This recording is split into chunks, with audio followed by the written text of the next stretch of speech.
فإن الله كما يقول ابن القيم رحمه الله إذا أحب عبدا اصطنعه لنفسه مثل ما اصطنع موسى لنفسه واجتباه لمحبته ومثل ما اجتبى إبراهيم واستخلصه لعبادته فشغل همه به ولسانه بذكره وجوارحه بخدمته فيشغل الله تعالى جسد الإنسان بعبادته ويشغل لسان عبده بذكره ويشغل همه وتفكيره في كيف يرضي الله تعالى وهذا توفيق من الله ودليل على حسن تدبير الله للعبد ودليل على محبته. Donc la bonne manière dont Allah traite son serviteur, ça c'est le signe de l'amour d'Allah également. La bonne manière dont il traite son serviteur, la bonne éducation qu'il lui accorde depuis son plus jeune âge. Et tu trouveras que cet individu est toujours assisté par Allah et qu'il connaît toujours le succès. Toutes les fois qu'il frappe à une porte, elle s'ouvre devant lui. Pas une difficulté ne le freine sans se dissiper rapidement et laisser place à la facilité. Comme il le dit, subhana, après la difficulté vient la facilité. Si Allah aime un serviteur, il le prépare pour lui. De la manière dont il avait élu Moïse, de la manière dont il l'avait apprêté à recevoir son message, en lui faisant traverser toutes sortes d'épreuves et en l'éduquant sur la foi. De la manière aussi dont il choisit Abraham, afin qu'il lui voue un culte pur. De sorte que l'individu soit préoccupé par la cause d'Allah, de sorte que sa langue s'agite par sa mention abondante, que son corps soit asservi à Allah et s'emploie donc au service d'Allah subhanahu wa ta'ala. L'individu emploie son corps à l'adoration, il emploie sa langue à sa mention, sa pensée aux moyens légitimes de satisfaire Allah. Tout cela est le signe de l'amour et de l'attention portée par Allah au serviteur. Ce qu'il a intitulé Husnu Tadbirillahi lil Abdi, la bonne manière dont Allah traite son serviteur, le fait qu'il le laisse prendre un chemin de réussite. Ça, c'est le signe de l'amour d'Allah pour son serviteur. Autre signe de l'amour d'Allah, il dit Muwafaqatul abdi lillahi tabaraka wa ta'ala fima yaquluhu min kalamin aw ahkam. La conformité des propos du serviteur à ce qui est voulu d'Allah.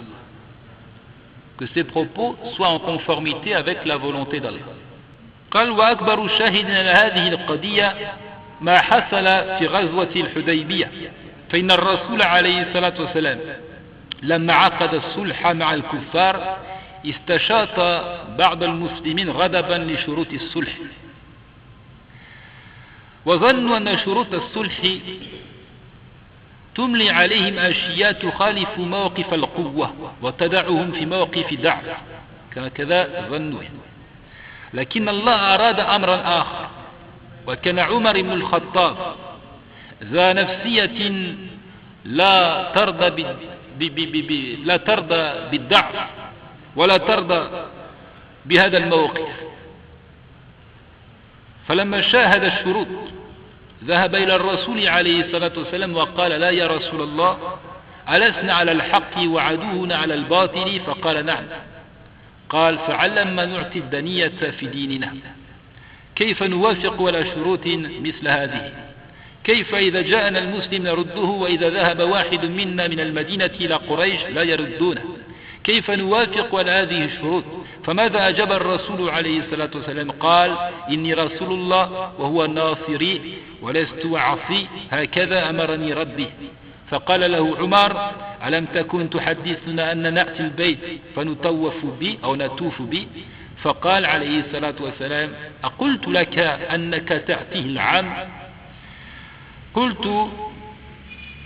قلت لك أنك ستأتيه هذا العام الذي عقدنا فيه الصلح يعني استفهام الجواب لا قال لا قال فإنك آتيه ومطوف به. Parmi les signes de cet amour, donc il dit la conformité des propos du serviteur à ce qui est voulu d'Allah subhanahu wa ta'ala. Le fait que l'individu soit assisté et prononce en matière de constat et de jugement ce qui est aimé et agréé d'Allah, et la meilleure illustration de cela, c'est certainement l'épisode de Al-Hudaybiyah. Certains croyants furent mécontents des clauses arrêtées pour le pacte d'armistice signé avec les polythéistes. Ils pensaient que ces conditions portaient préjudice à la communauté croyante et qu'elles étaient humiliantes pour eux et qu'elles les plaçaient en position de faiblesse. Au nombre de ceux-là, il y avait Omar ibn al-Khattab qui vint au prophète alayhi salatu wassalam et qui lui dit: Ô messager d'Allah, ne sommes-nous donc pas sur la vérité alors que notre ennemi est dans l'erreur? Il dit oui. Il dit: pourquoi donc accepter l'humiliation dans notre religion? C'est-à-dire, comment accepter ces conditions humiliantes, au nombre desquelles que celui des croyants qui tenterait de rejoindre la Médine serait renvoyé à la Mecque, alors que celui des croyants qui se rendrait à la Mecque serait retenu par la tribu Quraysh et n'aurait pas le droit de retourner à la Médine, donc de rejoindre le camp des croyants. Ça, c'était une des conditions posée par Quraysh et qui a été acceptée par le prophète alayhi salatu wassalam. Le messager d'Allah se contenta de répondre: je suis le messager d'Allah, Allah est mon secoureur, je ne lui désobéis pas et c'est là tout ce qu'il m'a ordonné. Omar dit alors: ne nous disais-tu pas que nous viendrions auprès de la maison sacrée pour y faire la circumambulation, le tawaf? Le prophète alayhi salatu wassalam dit: t'ai-je dit que tu viendrais à la maison sacrée cette année-ci, l'année du traité de Al-Hudaybiyah, alors que les polythéistes avaient empêché les croyants d'entrer à la Mecque? Il dit non. Il dit: certes, tu auras à accomplir la circumambulation autour de la maison sacrée. يعني ستأتي البيت في يوم من الأيام وتطوف به. فكلام عمر ليس عن عدم اقتناع، وإنما أراد أن يزداد إيمانا ويتثبت في موقفه. ثم ذهب فوجد أبا بكر الصديق فعرض عليه نفس الأسئلة، ولم يعلم أبو بكر بما دار من حوار بين الرسول عليه الصلاة والسلام وعمر، لأنه كان بعيدا. فقال عمر لأبي بكر: لسنا على الحق وعدونا على الباطل. فقال: نعم. قال: فعلم نعطي الدنية في ديننا. قال أبو بكر بالحرف الواحد، قال: إنه رسول الله وهو ناصروه وليس يعصي. فماذا قال الرسول؟ إني رسول الله وهو ناصري ولست أعصي. إذا هناك موافقة تامة بين كلام الرسول وكلام أبي بكر الصديق. قال: ألم يحدثنا رسول الله أن سنأتي البيت فنطوف به؟ فقال أبو بكر: أقال لك أنك تأتيه العام؟ ماذا قال الرسول؟ قلت لك أنك تأتيه العام. إذا توافق تمام بين الكلامين. قال عمر: لا، كما قال الرسول عليه الصلاة والسلام. قال أبو بكر له: فإنك آتيه ومطوف به. Ensuite il ajoute, et ça c'est important de le signaler, que Omar ibn al-Khattab n'avait pas refusé la sentence prononcée par le messager alayhi salatu wassalam, et qu'il voulait plutôt se rassurer sur son bien fondé. Et il voulait acquérir la certitude quant à l'avantage, le profit qu'offraient donc de telles conditions et un tel pacte pour le camp des croyants.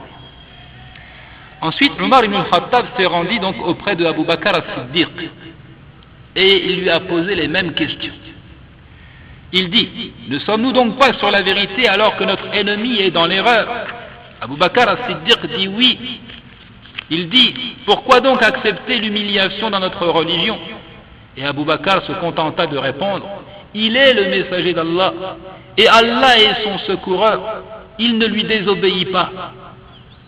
Alors que Abu Bakr as-Siddiq n'avait pas été témoin de la scène et du dialogue qui avait été entamé entre le prophète alayhi salam et Omar ibn Khattab, alors qu'il a prononcé exactement les mêmes propos.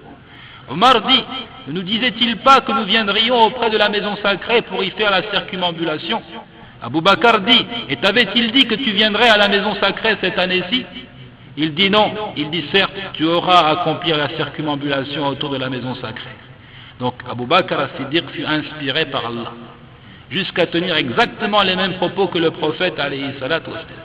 Donc, lorsqu'Allah aime son serviteur, il lui fait prononcer des paroles de sagesse et de vérité. وعمر كان من أصحاب هذه المرتبة فلذلك يقول وافقت ربي في ثلاث أو في أربع وافق عمر ربه في ثلاث كان يتمنى نزول تحريم الخمر فنزل تحريم الخمر وكان يتمنى أيضا نزول آية الحجاب فنزلت آية الحجاب وكان له موقف من أثار بدر فنزل القرآن تصديقا له هؤلاء الأولياء يجري الله الحق على لسانهم فيوافقون الله ورسوله حتى لو لم يتبعوا فيوفقهم الله ويسددهم ولذلك كلما قويت محبة العبد لله قوي سلطان القلب في المحبة فاقتفى أثر الطاعات وترك المعاصي والمخالفة. Ce récit de Sulh al-Hudaybiyah, dans lequel on voit que Abu Bakr al-Siddiq a été inspiré par Allah, n'est pas compromettant pour Omar ibn al-Khattab, parce qu'il faut savoir que Omar est lui aussi un de ceux qui prononçaient des paroles de vérité et qui était souvent assisté par Allah Azza wa Jal jusqu'à dire ce que Allah lui-même allait prononcer par la suite. Il dit de lui-même: j'ai émis des avis conformes à ceux de mon Seigneur à 3 ou 4 reprises. En effet, Omar ibn al-Khattab était d'avis que le vin soit strictement interdit. Et effectivement, Allah Azza wa Jal a fait descendre le verset de l'interdiction du vin. Omar ibn al-Khattab souhaitait que les femmes du prophète alayhi salatu wa salam soient cachées du regard des hommes. Et effectivement, Allah Azza wa Jal a révélé le verset du voile. Il était d'avis que les prisonniers de Badr soient exécutés, alors que le prophète alayhi salatu wa salam, qui avait à cette occasion consulté ses compagnons, penchait pour l'avis de Abu Bakr, et penchait pour un rachat des prisonniers. Omar a été plus loin en disant: il faut les exécuter. Et Allah a informé son prophète qu'il ne convient pas de faire des prisonniers à cette étape de la prédication. Donc Omar était plus proche, n'est-ce pas, de ce que Allah Azza wa Jal désirait pour le sort des prisonniers de Badr. C'est ainsi qu'Allah accorde aux hommes vertueux l'inspiration, de sorte qu'ils prononcent des paroles de vérité, et encore une fois, c'est là un des signes de l'amour d'Allah pour son serviteur. Un des signes de l'amour d'Allah pour son serviteur. Donc aujourd'hui, nous avons conclu le premier des signes de l'amour d'Allah, la mise à l'épreuve, avec ce qu'elle implique d'endurance et de reconnaissance. Nous avons évoqué un deuxième et un troisième signe de cet amour d'Allah. Deuxièmement, nous avions dit husnu tadbirillahi lil abd, le fait qu'Allah gère convenablement son existence, entendez par là, qui lui permette d'emprunter un chemin de réussite. Et ça implique qu'Allah effectivement l'éduque sur la foi depuis son plus jeune âge. Et puis troisièmement, une conformité des propos à la parole d'Allah et de son messager, qui témoigne encore une fois de l'amour d'Allah pour son serviteur. Wallahu ta'ala a'lam wa sallallahu wa sallam ala nabiyyina wa ala alihi wa man wala walhamdulillah.